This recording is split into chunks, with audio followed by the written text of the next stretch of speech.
Snow White and the Seven Dwarfs, The Princess and the Evil Queen, Part 1.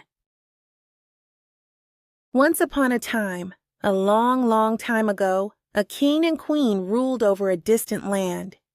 The queen was very kind and lovely, and all the people of the realm adored her. The only sadness in the queen's life was that she wished for a child, but did not have one. One winter's day, the queen was sitting near an ebony window and knitting woolen clothes. Suddenly, a beautiful snowbird sat on the window, startling the queen.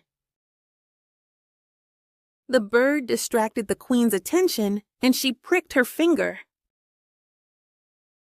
A drop of blood fell down on the snow outside her window. It turned into a baby-like face. Snow White and the Seven Dwarfs, The Princess and the Evil Queen, Part 1.